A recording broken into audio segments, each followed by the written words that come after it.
Chapter 9 Chess Mrs. Margaret Catherine had been principal of Lincoln Elementary School for 18 years.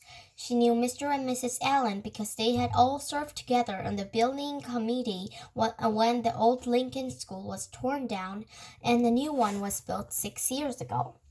When she telephoned on the afternoon of October 1st to set up in the meeting, Mrs. Catherine had asked Nick to be there too. It was 6:30 when she knocked, and Nick opened the door. "Good evening, Nick," she said, no smile. "Hi, Mrs. Catherine," said Nick, backing away as she filled the doorway. She was a large person, as tall as Nick's dad, with wide shoulders. Nick guessed she would play linebacker on the football team because that's what his dad had played in the college. "Hello, Mr. and Mrs. Allen," she said, stepping into the living room. She was wearing a long black raincoat with a red silk scarf tied loosely around her neck. She kept her coat in, but took off the scarf and tucked it onto her left pocket. She shook his hands stiffly with both of Nick's parents before sitting down on the chair to the left of the couch. Nick's mom and dad sat on the couch, and Nick sat on the rocking chair that faced Mrs. Catherine across the low coffee table.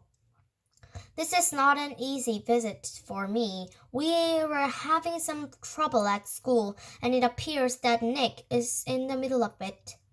Then, while Nick's parents listened, Mrs. Catherine laid out the story as she saw it. Nick encouraging the other kids to use his new word, Mrs. Granger forbidding it. The ruined fifth-grade class picture, hundreds of kids staying after school, and a general feeling that there was a rebellion at school, with no one respecting the rules anymore. Nick watched his mom and dad while Mrs. Catherine talked, looking from one face to another. His dad was listening carefully, nodding and frowning. He looked embarrassed about the trouble, but his mom looked kind of annoyed. And when Mrs. Catherine finished her story, Nick's mom was the first one to speak. "But doesn't all this seem like a lot of fuss about something pretty silly?" Nick sat quietly, but in his mind he shouted, "Hurrah for Mom! Hurrah for mothers and everywhere!" His mom wasn't annoyed with him. She was annoyed with Mrs. Granger, maybe even annoyed with Mrs. Catherine. This was getting interesting. Mrs. Allen was still talking to the principal. "I mean, is there really any harm in the children making up a funny word and saying it? Does there have to be a rule like a word like this may not be used?" Mrs. Catherine sighed and said, "Yes, I suppose it does seem silly, but Mrs. Granger thinks that's rather like keeping children from saying ain't.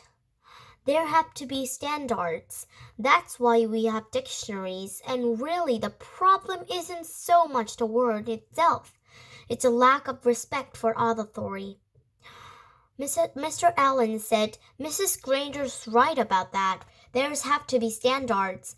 We can't have kids walking around saying ain't, can we?" And that's when Nick pipped in. "You know that big dictionary in Mrs. Granger's room? The word ain't is right there in the book. I looked it up and there it was. I don't see why I can use a word if it's in the dictionary. Mrs. Granger even said that her big dictionary was the law." Nick looked from face to face to face. That stunted them all. He had just launched a first-class thought grenade. "Well, yes, but, well, as I said, the word ain't, and even the word frindle. These are not the real issue here," said Mrs. Catherine. Mrs. Allen said, "Well, I think the real issue is Mrs. Granger's reaction to the harmless little experiment with language. It's an overreaction. Don't you think so, Tom?" And Mrs. Allen looked at her husband. It was Mr. Allen's turn to look from face to face to face. He was lost. Yes, well, sure. I guess so. I mean, it's it's not like anybody's been hurt. I mean, it's not like vandalism or stealing or something like that. His sentence trailed off, and he rubbed his chin and stared thoughtfully through the window on the wall behind Mrs. Catham. And while the three grown-ups sat there in an uncomfortable moment of silence, Nick had a sudden vision of what was really going on here. It was a chess game, Nick against Mrs. Granger. Mrs. Granger had just tried to end the game by using her queen, Mrs. Catham, and her black raincoat, the Black Queen. Nick didn't know it until the attack was underway, but he had a powerful defender of his own, good old Mom, the White Queen. And the game was not over. It would go until there was a winner and a loser. Mrs. Catham didn't stay much longer. There was a little more talk back and forth across the chessboard about how children have a right to explore new ideas, about the importance of respecting teachers and the work they do, about everybody needing to keep up standards and make school a safe place to learn. Then Mr. Allen offered Mrs. Catham some coffee and banana bread, but she said, "No thanks, I really must be going now." She thanked Nick's parents and they thanked her. Nick opened the door and said, "Good night, Mrs. Catham." Then the Black Queen put on her red skirt and walked off into the October twilight. "Nick, I think we'd better talk a little more about this," said his mom, sitting back down the couch. "If I found out that you have been disrespectful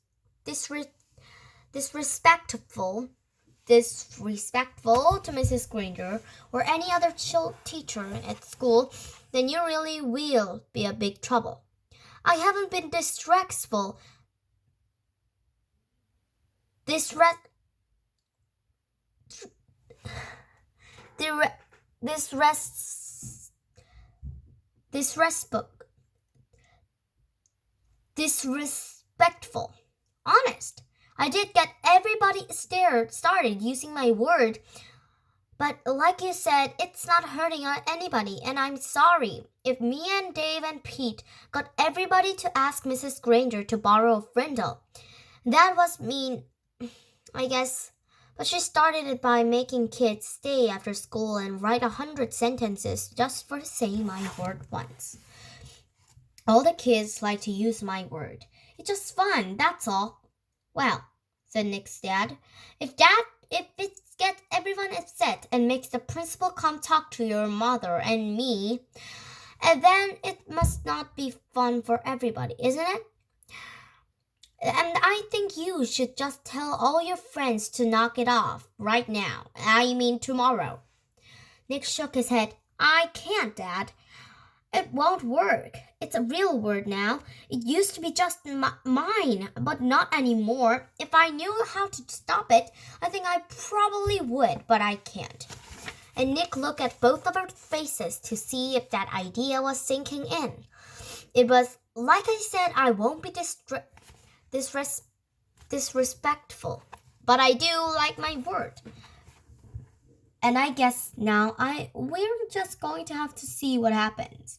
And the chessman, Nick's king and queen, had to agree. The game would go on.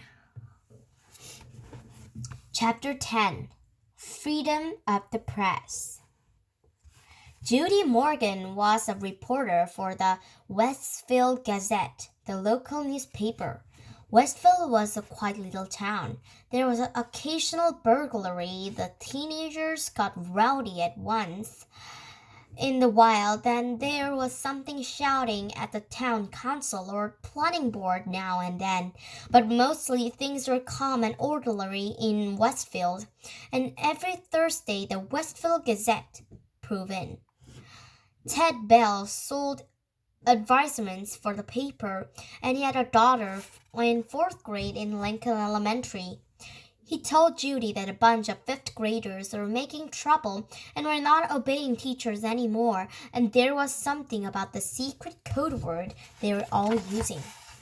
and half the students had been kept after school one day last week, including his own little girl. The only other story Judy was working on was about 18 new trees that were going to be planted along East Main Street. The trees could wait. These things at the elementary school sounded like a real story. So Judy Morgan showed up at Lincoln Elementary School at 3 o'clock the day after Mrs. Catherine had been to visit Nick's parents. The sign on the door said all visitors must report to the office, and she did.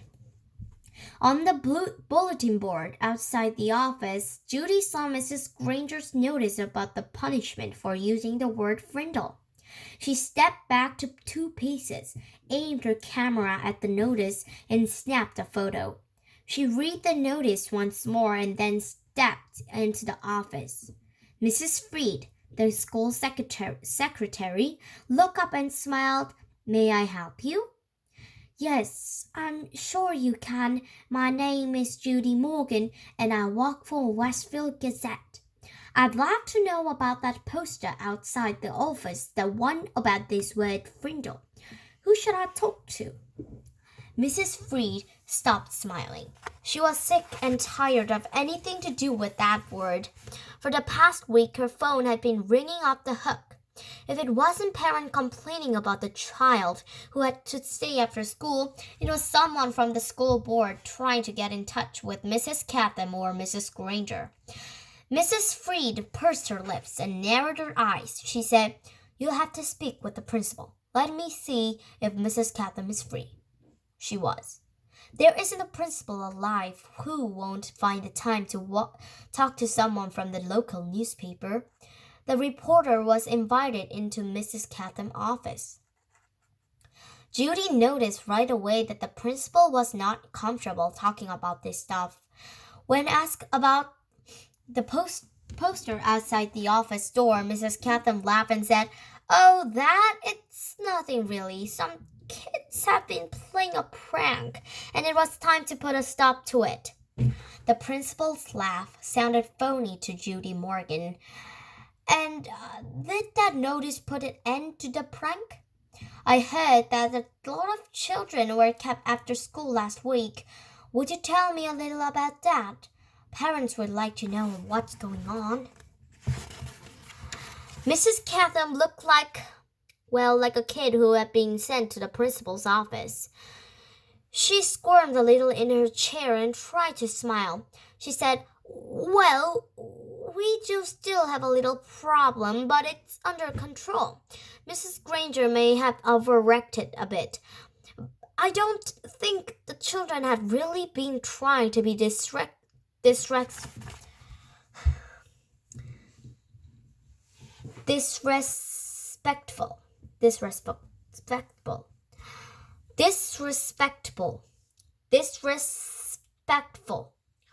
They're just having some fun, and it's more like a difference of opinion."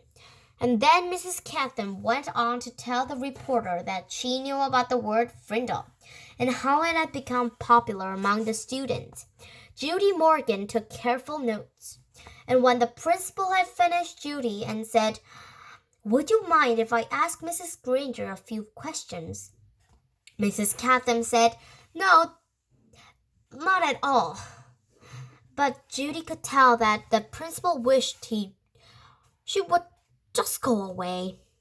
What could she say, though? Mrs. Catherine couldn't very well keep the reporter away from Mrs. Granger because, after all, America is a free country with free press. If Judy really wanted to, she would talk to Mrs. Granger sooner or later.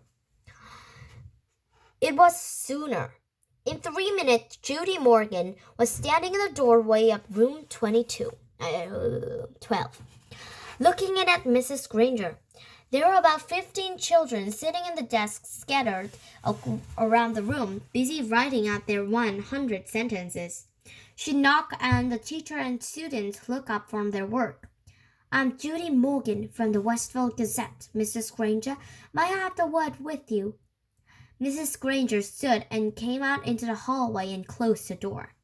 Judy could see past her and saw that every kid in the room was eyes right away. Gray, maybe flecked with a little gold and very sharp, but not hard or mean, just bright and strong. The reporter didn't waste words.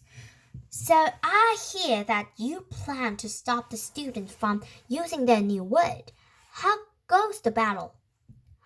Mrs. Granger did not smile, and her eyes got even brighter. First of all, it is not a battle. I am merely helping my students to see that this foolishness could stop. Such a waste of time and thought. There is no reason to invent a new and useless word. They should each learn to use the words we already have. But of course, all of this was just a silly fad. And when you add an E to fad, you get fade. And I predict that this fade would fade. Judy looked up from her notepad and asked, "Any idea how it all got started?" Mrs. Granger's eyes seemed to almost catch on fire in that question, and she said, "Yes, I was one young man's idea, a fifth-grade student named Nicholas Allen. And now you will have to excuse me, Miss Morgan, for I have papers I must grade." And with a brief, firm handshake, Mrs. Granger ended the interview. The reporter didn't leave right away. She walked back through the hallway and sat on a bench outside the office so she could look over her notes to make sure they made sense. It took her about 5 minutes. Then Judy stood up, put her notebook into her large black purse, waved goodbye to a frowning Mrs. Freed, and headed out the door. As she walked to the parking lot, 5 or 6 kids who had just finished writing their sentences for Mrs. Granger came out another door. Judy walked beside them, listening to them laugh and joke. Then she asked them, "Why do you keep saying Frindle? Don't you hate staying after school?" A boy who was almost falling over from the weight of his backpack looked up at her and smiled. "It's not so bad. There's always a bunch of my friends there. I've read that sentence 600 times now." And then the kids that Mrs. Granger didn't even look at her punishment papers anymore. They were sure because where you were supposed to write, "I am writing this punishment with the pen." Everyone was writing the word Frindle every 4th or 5th sentences. Though Mrs. Granger hadn't said anything. One girl bragged that she had written the word Frindle 45 times on her sheets today. She grinned and said, "That's a new record." "And this boy named Nick," Judy asked, "has he had to stay after school too?"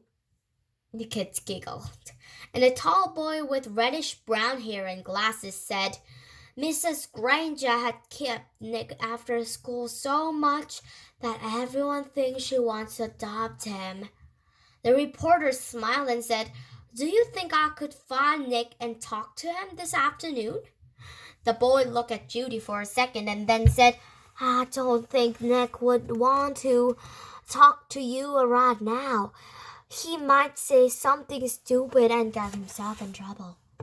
Then he grinned at his friends. The kids laughed and poked and punched each other and headed off the block. Judy drove back to her office and started writing. The next morning, a brown envelope arrived at the Gazette offices addressed to Judy Morgan, and below her name was written Frindle Story. When Judy opened it, there was a class picture, the 5th grade in Lincoln Elementary School. Mrs. Granger and the 6 other teachers were sitting at the ends of the rows, and the kids were dressed neatly, hair all combed. But there was something odd about the picture. The reporter looked closely and saw that each kid was holding up a pen, and each little mouth was puckered in the same way. She was puzzled for a second, but then she said softly, "Of course, they all sang Frindle."